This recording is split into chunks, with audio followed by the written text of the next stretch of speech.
Fala pessoal, Vini aqui, host do podcast do Capital Talks. Tô aqui com o Rogério Freitas da XP. Rogério, prazer ter aqui, você acabou de dar uma palestra sensacional, então obrigado pela sua presença. Prazer é meu, Vini. E queria que você contasse um pouquinho quem que é o Rogério, né? Porque o pessoal conhece o Rogério lá, que é head da XP. Não. Mas quem que é o Rogério aqui num clima mais ameno, né? O que você gosta de fazer, de onde você é? Pelo sotaque, acho que você não é de São Paulo. Não, sou do Rio, eu sou engenheiro de formação, estudei economia também. Eu falo que eu dei a sorte de começar muito cedo no mercado, eu comecei com 18, 19 anos. E quando você começa muito cedo uma coisa que você ama fazer, é muito bom, né? Então o tempo ajuda muito a gente. Eu falo muito dessa coisa dos juros compostos, né? Da composição de retorno. Isso serve para a vida também, Vini. Sim. Então eu levo muita coisa do ambiente de investimento para a vida, ou Sim. da vida para o ambiente de investimento, né?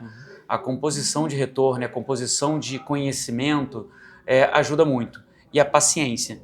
Então é uma coisa que hoje o jovem não tem, né? Não tem paciência, não tem horizonte de longo prazo. E tudo que dá certo requer dedicação, requer empenho. Eu também levo isso para a vida, esse é um pouco do Rogério. E mercado financeiro, assim como a vida, tá, de novo, precisa muito de gestão de risco. Até para atravessar a rua precisa gerir o risco, né? Será que eu posso atravessar? Será que eu tenho que correr? Tá vindo um carro? Não, posso ir andando? Você está andando numa estrada, está viajando numa estrada, está chovendo, à noite, você tem que tirar um pouco o pé. Você está sozinho ou você está com a sua esposa, seus filhos atrás? Aí você tem que gerir melhor ainda o risco, né?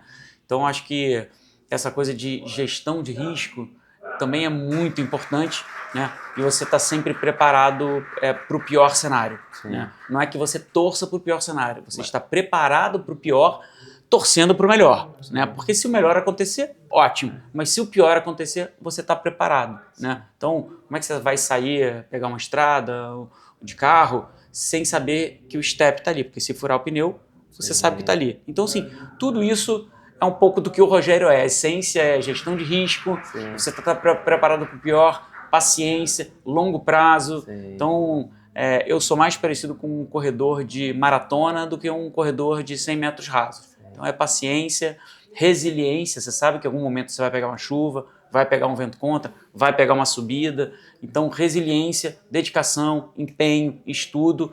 Cara, que no longo prazo as coisas vão acontecer, mas sempre gerindo o risco, pensando que o pior pode acontecer e a gente tem que estar preparado para isso. E tem até um ditado para isso que diz que é melhor você ter um soldado cortando grama do que ter um jardineiro na guerra, né? É isso. Então, o cara... mais ou menos por aí. Não precisa ser um soldado para cortar grama, mas se acontecer alguma coisa, é melhor ter um soldado ali. Perfeito. Né? Eu acho Legal. que é isso. Eu acho que é mais ou menos isso. E a sua formação, a primeira formação é igual a minha. Eu sou engenheiro também e eu fui pro lado de vendas. Você, engenheiro, foi pro lado do financeiro. Como que você começou a sua carreira nesse ramo financeiro? Cara, é engraçado, porque as coisas assim, às vezes a gente acha que a gente tem controle sobre o nosso futuro, né? A gente pode ter um pouco, só que muitas das coisas que acontecem na nossa vida são coisas não planejadas. Sim. Essa que é a verdade, tá? Então você vai ver com a história de todo mundo, muita gente, eu gosto de ler história, um pouco de saber a história das pessoas e tal. As pessoas falam, pô, isso aqui aconteceu sem querer, aconteceu. Então tem muita coisa que não é planejada. Na verdade, Vini, eu falo assim que o futuro não existe hoje, né? Hoje, o amanhã não existe. Sim. Então, como é que você pode saber o que vai acontecer amanhã, né? Então a gente tenta se planejar, mas na verdade muita coisa que acontece na nossa vida não é planejada, porque é uma coisa imprevisível. Sim. O futuro não dá para prever. Exato. Né?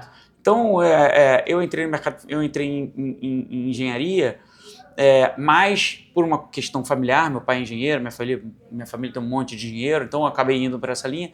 Só que logo no início eu me apaixonei por matemática financeira, mercado de derivativos. Eu fiz um curso na Bolsa de Valores, fiz um curso na GV e fiz um curso de opções na BMF, que nem existe mais, na Bolsa de Mercadorias e Futuros. Depois ela se juntou com a Bolsa e virou a B3. E eu acabei me encantando e entrei muito cedo e me encantei. Fui logo reconhecido como sendo bom. Então, a melhor coisa é isso. Você gosta, é reconhecido como bom, mas vira um vício, né? Exato. e eu sempre fui muito competitivo, eu sempre quis fazer uma coisa muito bem feita, eu sou muito detalhista, eu gosto de fazer bem, e se alguém está do meu lado fazendo melhor, eu quero fazer melhor do que ele, eu quero entregar um melhor serviço.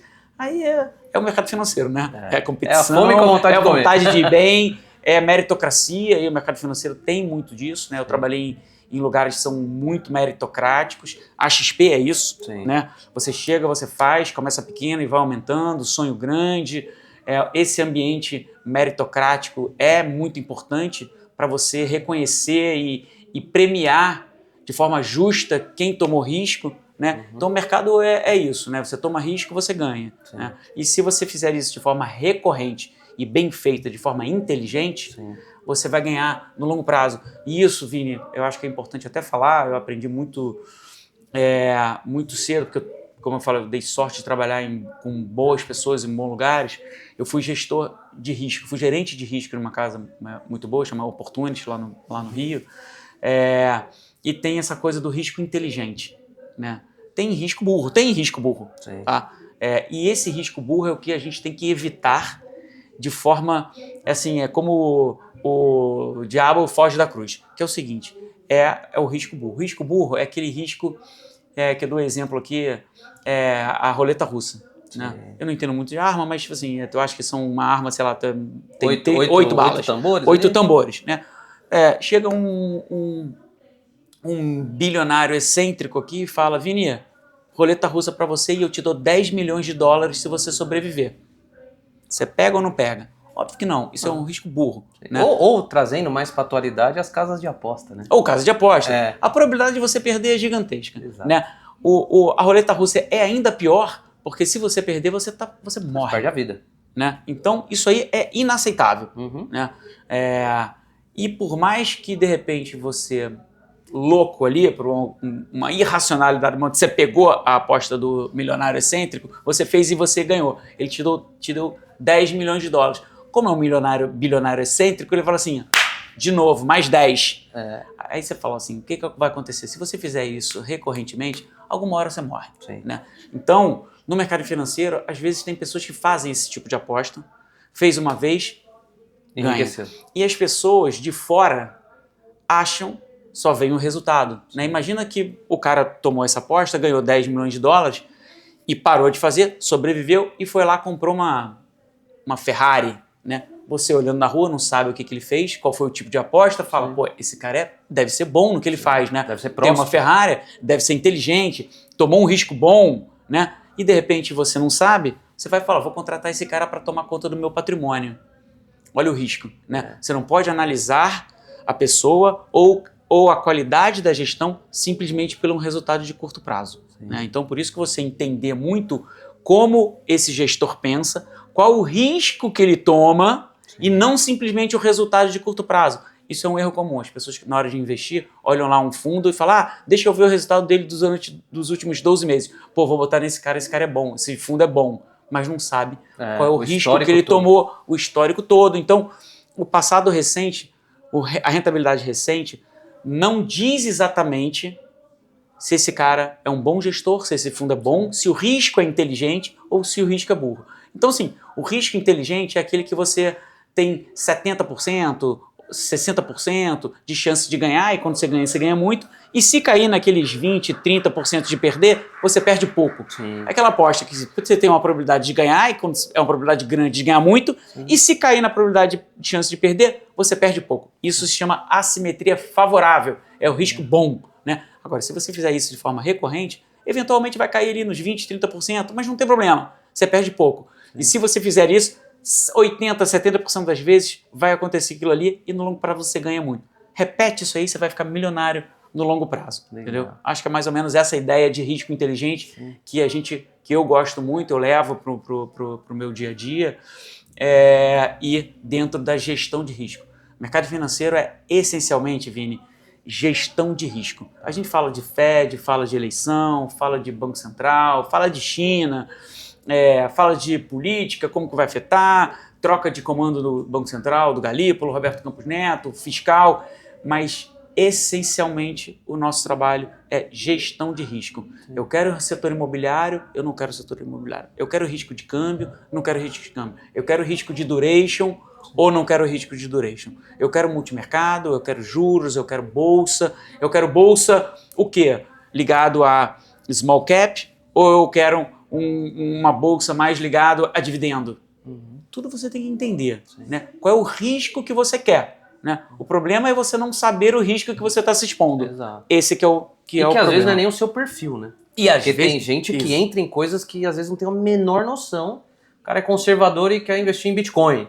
Né? Ou o cara é muito arrojado e quer pôr na renda fixa achando que vai dar alguma coisa. Perfeito. Aí você tocou no ponto essencial. Você está se expondo a um risco que você nem sabe. Qual é a chance de você ter uma decepção ou um desalinhamento de expectativa? É gigantesco, né? Porque pode às vezes até acontecer de você ficar feliz 1, 2 meses, só que em algum momento aquele negócio vai desalinhar com o que você espera. Aí você vai achar, e a gente gosta muito de terceirizar a responsabilidade, né? Fala, não, mas isso eu não fiz. A culpa é do fulano que me vendeu errado, que me indicou, aquele meu amigo. Sim. Então, antes de colocar a culpa nos outros, terceirizar a responsabilidade, a gente tem que perguntar, fazer o trabalho diligente, de entender o risco. Sim. E selecionar bons ativos, bons setores e selecionar uma carteira bem adequada para o nosso estômago. E por que você acha, Rogério, que o brasileiro ele é tão tendencioso a fazer más escolhas de investimento, baseado normalmente em conselhos de pessoas ali? É por falta de querer estudar? É por falta de querer procurar uma empresa ou um profissional especializado como a XP, como você ou como seus liderados? O que você acha que leva a pessoa a tomar más decisões de investimento? Excelente pergunta, Vinícius. Eu acho assim, a gente tem algumas ideias, tá, né? Eu acho que tem uma coisa que leva geralmente o ser humano, de uma maneira geral, a se comportar dessa maneira, é uma visão de curto prazo. É uma visão curto-prazista, que você quer resultado rápido. Sim. Né? Então, eu acho que o brasileiro tem muita dessa característica de gostar muito de aposta. Sim, né? Dinheiro fácil. De resultado fácil. Assim, eu não vou falar que o brasileiro quer dinheiro fácil, porque todo mundo quer dinheiro fácil. Né? Pode ser o americano, pode ser o chinês, mas eu acho que o brasileiro ele quer resultado muito rápido. Sim. Né?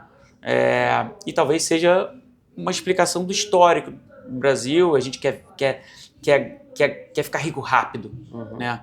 Só que eu acho que isso vem mudando ao longo do tempo com educação, Sim, principalmente educação financeira, e é um pouco do que é o nosso DNA. Né? A origem da XP veio da XP Educação. Né? O Guilherme lá atrás vendendo curso e o pessoal gostando, ganhando credibilidade e operando na corretora. Então a nossa origem é um pouco disso, de querer levar a educação financeira para o brasileiro investir melhor, com custos mais baixos, em produtos melhores. Por isso que a gente revolucionou o mercado, democratizando os investimentos, porque a gente leva a educação financeira. Então acho que a falta de educação financeira leva um pouco dessa vontade de querer resultado muito rápido. Mas assim, acho que um dia, e o brasileiro, é importante repetir isso, ele vem mudando, né? Acho que a gente tem um papel importante disso, a XP tem um papel importante no amadurecimento e na evolução da educação financeira do brasileiro, e a gente gosta muito, eu particularmente gosto muito de passar isso, né, de forma didática e passar um pouco disso, que uma hora o brasileiro vai perceber que o tempo é o maior aliado de fato dele. Sim. Se ele tiver paciência, a chance dele ganhar dinheiro é gigantesca. Não tem atalho, não tem caminho fácil, mas tem que ter paciência, tem que ter paciência, tá? Eu falo muito que o tempo é o nosso maior aliado por causa dos juros, em cima de juros, em cima de juros. Mas, Vini, você não ganha dinheiro, você não fica rico, tá? Pelo que você ganha, tá? Você fica rico pelo que você gasta, tá? Não adianta nada eu ganhar 100 mil reais por mês e gastar 101. Sim. Se eu ganhar 5 mil e gastar 500 reais ou 800 reais ou segurar, cara, eu economizo 2, 3 mil reais por mês. Então, você não fica rico pelo quanto que você ganha, você fica rico pelo que você gasta. Então, essa é a essência. Esse delta que vai te enriquecer. Esse é o delta. Tá? E aí, o que você faz com esse delta é onde entra a XP. Aí entra a XP, investindo bem e investindo com paciência, porque o longo prazo é a essência de você ficar milionário. Junta esses R$1.000 todo mês e junta com juros em cima de juros, em cima de juros e paciência. Em 5, 10 anos, a pessoa vai ter muito dinheiro. Sim. E, como eu falo muito exemplo, a gente gosta de usar muito analogia no mercado financeiro, né? O avião Sim. vai pousar suave, pouso suave, e várias outras analogias, né? O Munger fala que a gente aprende por analogia, por comparações, são os modelos mentais do Charlie Munger, que ele usa muito. A coisa de você juntar o dinheiro e ter a paciência é o caminho de você ter essa paciência, vai te levar no longo prazo. Eu acho que é um pouco dessa paciência, juros compostos, gasta menos do que você ganha, tá? E eu acho que esse é o caminho. No longo prazo você vai ver, cara, que isso faz uma baita diferença. E outra coisa, usando uma analogia que eu queria usar, tem a história o livro da Ilíada, né, que Ulisses, para não escutar o canto da sereia, ele botou cera no ouvido e se amarrou no mastro do navio, porque ele sabe que o canto da sereia, né, ia fazer com que ele pulasse, né? Então, o que eu estou falando aqui? Não tem bizu. Não escuta essa coisa, os amigos estão fazendo, eu vou fazer também. Foi lá no shopping com os amigos, está tomando vinho, tá todo mundo fazendo, eu vou fazer também. Deixa fazer.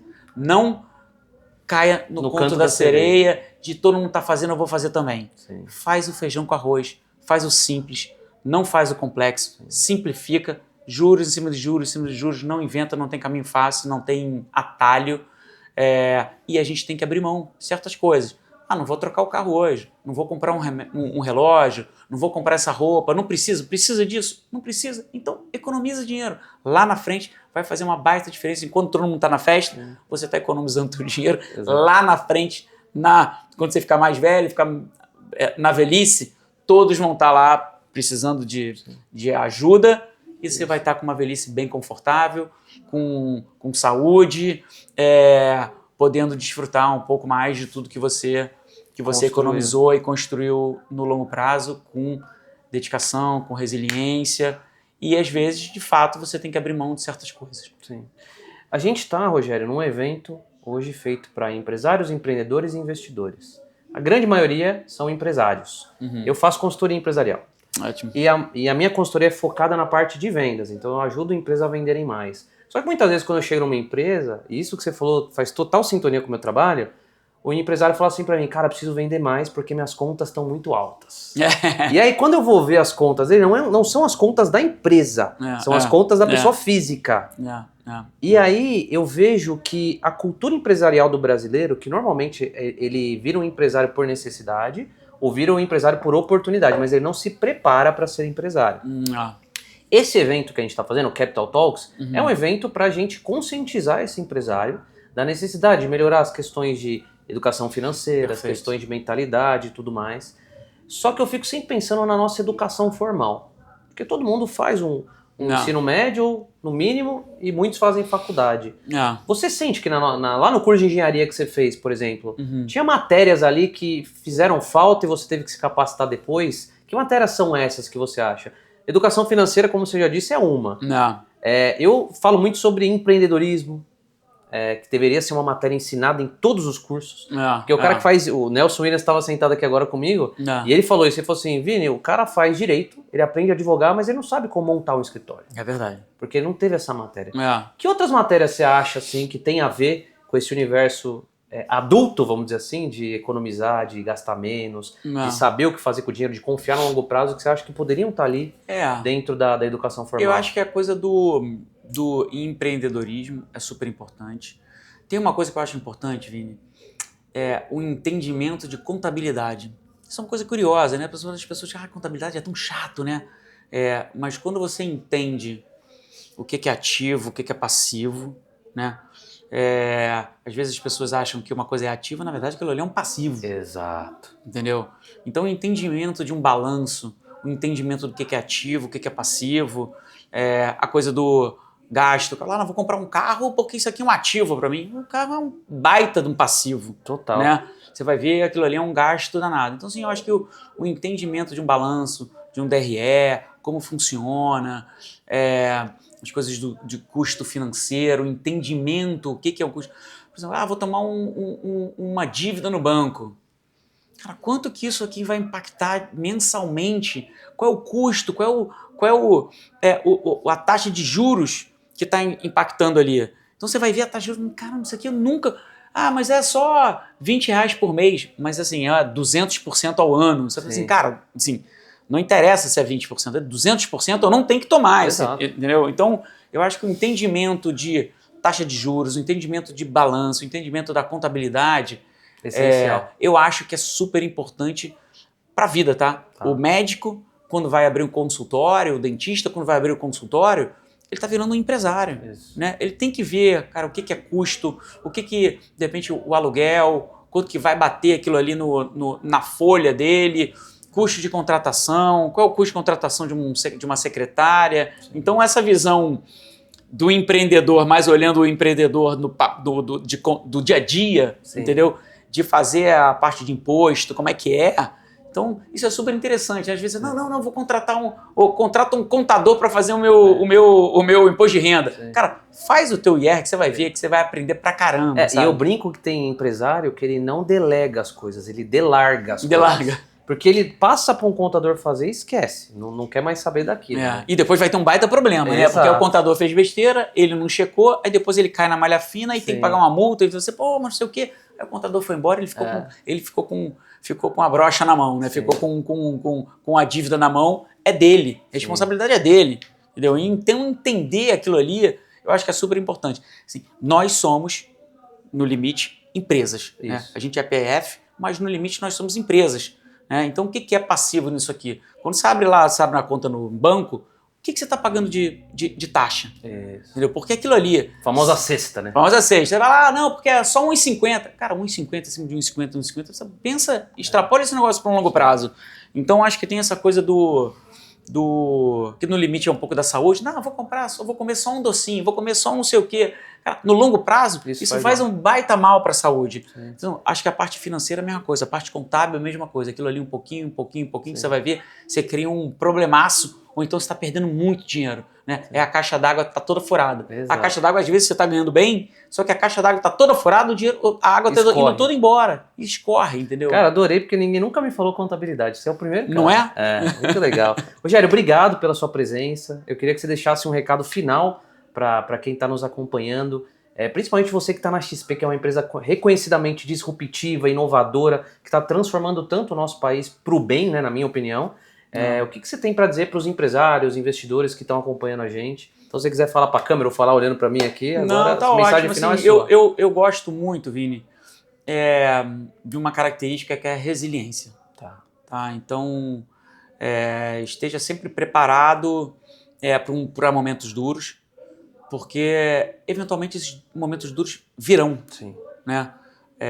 A economia é cíclica, a vida é cíclica, às vezes a gente está muito bem e de repente a gente começa a entrar numa fase ruim da vida. Uhum. Então a gente tem que estar preparado para isso. E de fato a gente tem que passar por todos esses momentos. Né? Então não acha que no momento ruim, aquele momento ruim vai durar para sempre, porque eventualmente isso vira ali na frente. Uhum. A vida é cíclica. Mas também um momento bom não dura para sempre. A gente tem que ter preparado que eventualmente vai chover ou não vai fazer sol para sempre. Então, acho que a resiliência é uma grande característica para a vida, para o empresário, para o investidor. Esteja preparado para os momentos bons e também para os momentos ruins. E aguenta firme que, eventualmente, os ciclos viram. Então, a gente está passando por um momento duro da economia brasileira, só que eu sou muito otimista. Eu acho que esse momento ruim aqui de mercado ruim, dólar em alta, mais inflação, inexoravelmente os ciclos viram, tá? E esse ciclo também vai virar, e nos momentos ruins, o que surge? Oportunidade. Sim. Tá? Então, oportunidade, aproveite as oportunidades, mas tem uma coisa que eu falo também, todo mundo fala que na crise a gente tem oportunidade, né? Mas se você está cheio de dívida, tá gastando muito, como é que você vai comprar ativos e aproveitar as oportunidades? Sim. Você não vai aproveitar. Por isso que eu estou falando. Então a gente tem que antecipar os momentos difíceis, né? Então vai aparecer oportunidade. Então calma, e nos momentos difíceis a gente tem que ter pólvora seca, né, que a gente fala, né, dry powder, para aproveitar os bons investimentos, boas empresas, bons ativos baratos, porque esse é o momento de ganhar dinheiro, é ser um pouco contracíclico, né? No momento está muito pessimista, a gente compra. No momento está tudo otimista, a gente diminui. Então, ser contracíclico, a gente consegue isso tendo resiliência e antecipando esse ciclo. Eu acho que um pouco dessa mensagem que eu gostaria de passar para a turma. Que aula. Obrigado, Rogério. Vinicius, obrigado e parabéns pelo trabalho da Oslo e conta com a gente sempre. Valeu. Obrigado, gente. Até a próxima. Um abraço.